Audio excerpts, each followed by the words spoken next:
अयोध्या पहुंच चुका हूं। हाय विधाता, मैं कौन सा मुख लेके जाऊं अपने राजा के सामने।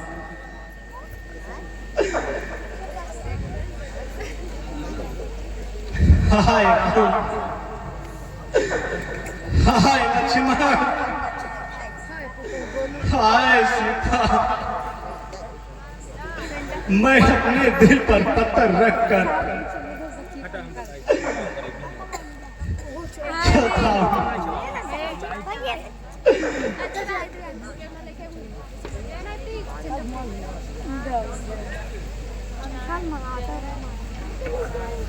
हाँ बेटा राम,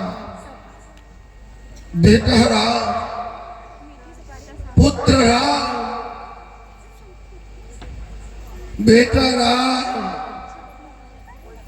प्रणाम महाराज। आ गए सखा। हाँ महाराज, मैं आ गया। राम, लक्ष्मण और बहू जानकी को वापस लाए बेटा। हमारा जो बेटा सबसे प्रिय बेटा है सखा सुमन, उसको वापस लाए कि नहीं? मैं क्या कहूं महाराज, मुझसे कुछ बोला नहीं जा रहा। मेरा हृदय बहुत ही दृढ़ है। नहीं सखा सुमन, कुछ तो बताओ। राम कुशल कहु सखा सनेही।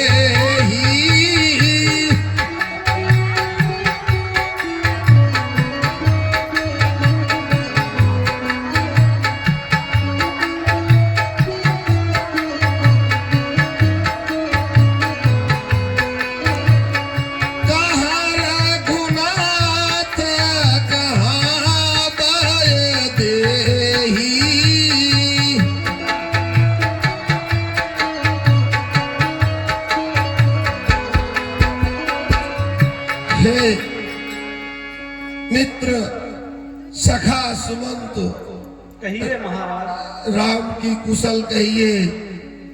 बहू जानकी कहाँ है? उनको लौटा कर लाए कि नहीं सखा?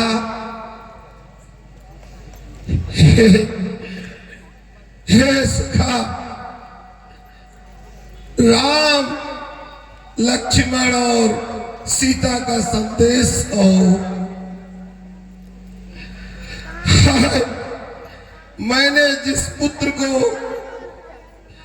राज्याभिषेक की जगह इस पृथ्वी पर उसे एक मूर्ख स्त्री के कहने से वनवास दे दिया, मेरे समान इस संसार में कौन पापी होगा सखा? सखा, राम लक्ष्मण जाए, हमको भी वहीं पहुंचा दो, नहीं तो अब हमारे प्रहर चलना चाहते हैं सखा। राम और जानकी को देखने की बहुत ही अपार लालसा है। मेरे हृदय में एक ज्वाला की तरह धधक रही है सखा सुमन। इसलिए उस सब का दर्शन मुझे अति शीघ्र करा दो सखा, और मेरे हृदय की धधकती हुई ज्वाला को समाप्त करो सखा सुमन।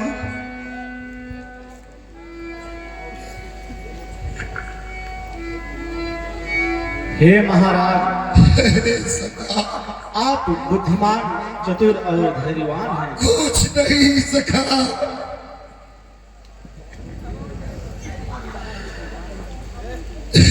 बेटा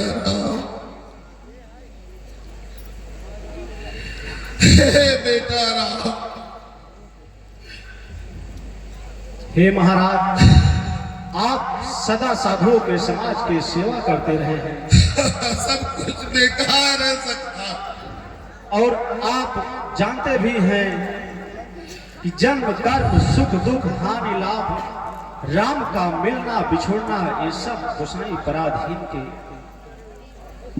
और रात दिन भक्ति काल कर्म के अधीन होते हैं।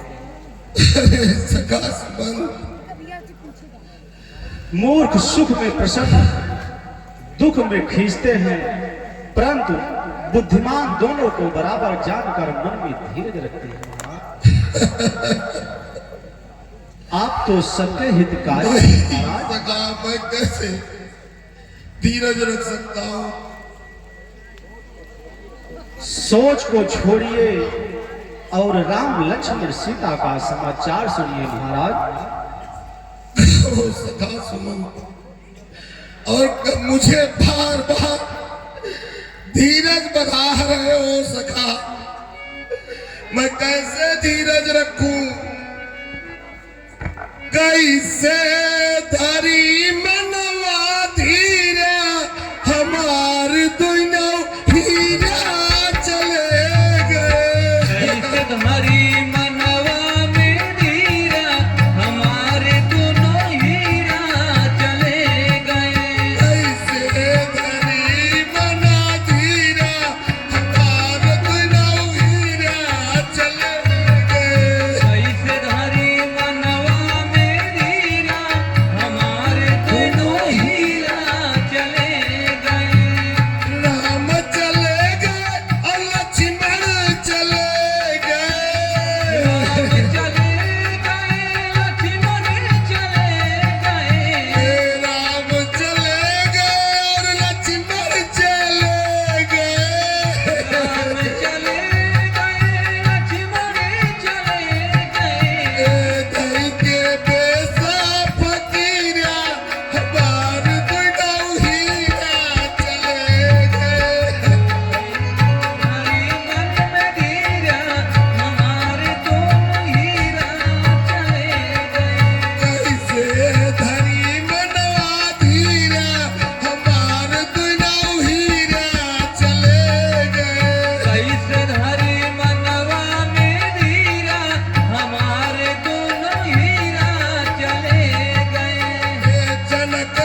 कैसे धीरज रखूं बताओ सखा।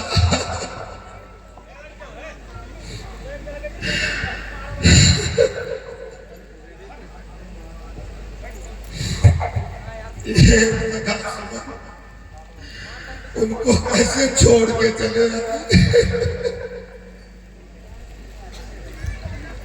हे महाराज सुनिए। हे महाराज, पहला निवास तमसा नदी के किनारे पर और दूसरा गंगा नदी के किनारे पर हुआ और वहां स्नान कर जानकी जी सहित दोनों भाई जल पान कर रह गए। केवट ने बहुत ही सेवा की और वहां रात सिंहदेवपुर में बिताई। सवेरा होते ही राम ने वट का दूध मंगाया और अपने मस्तक पर जटाओं का मुकुट बनाया। महाराज, जब श्री रामचंद्र के मित्र ने निषाद ने नाव मंगाई, उस पर सीता जी को चढ़ाया। श्री रामचंद्र जी चढ़े, लक्ष्मण धनुष बाण अच्छी भांति धारण कर भगवान की आज्ञा पाकर लक्ष्मण भी चढ़े। श्री रामचंद्र जी ने मुझे दुखी देखकर धीरज बांधकर मीठे वचन बोले।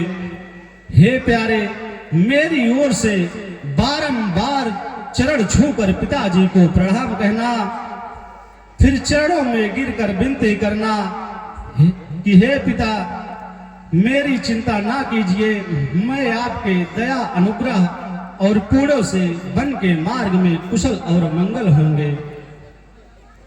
लक्ष्मण ने कुछ कठोर वचन कहे। फिर रामचंद्र जी मुझे समझाया और बारंबार अपनी सौगंध दिलाकर कहा, हे प्यारे, लक्ष्मण के लड़कपन को पिताजी से कुछ मत कहना। फिर प्रणाम कहकर रामचंद्र जी ने मलाह को नाव आगे बढ़ाने का संकेत दिया। मलाह ने नाव को आगे बढ़ा दिया और मैं अपनी छाती को वज्र कर देखता रहा। हे राजन, मैं अपना दुख कैसे कहूं, जो श्री रामचंद्र जी का संदेशा लेके जीवित अयोध्या लौट आया। रथ को मुझको विसार कर नौका पर राम सवार हुए। मैं रहा देखता पत्थर सा, वह तीनों गंगा पार हुए।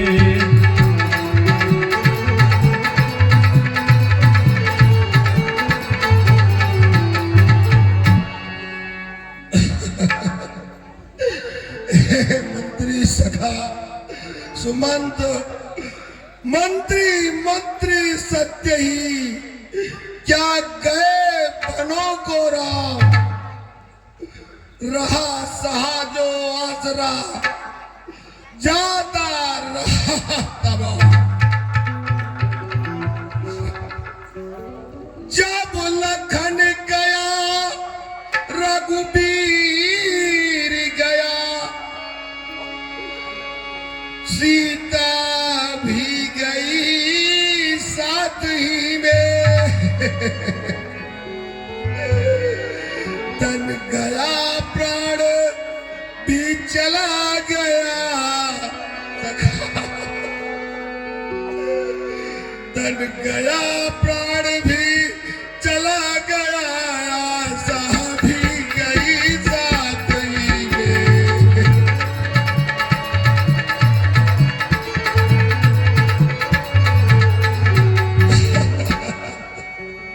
और सुनो सखा, आते ही हमने सीखा था, यह मेरा है यह तेरा है।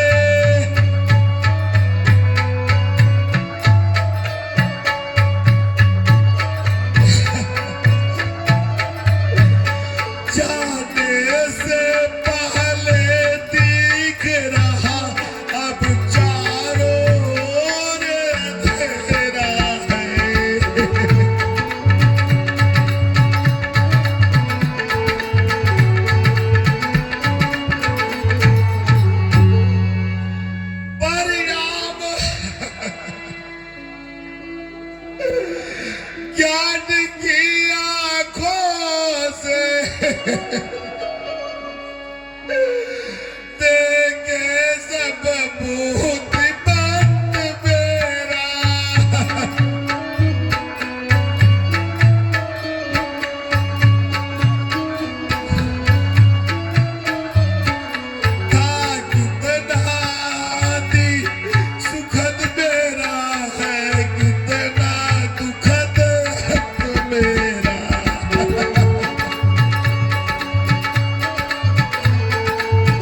धीरज रखिए महाराज, धीरज रखिए। हाय रामचंद्र,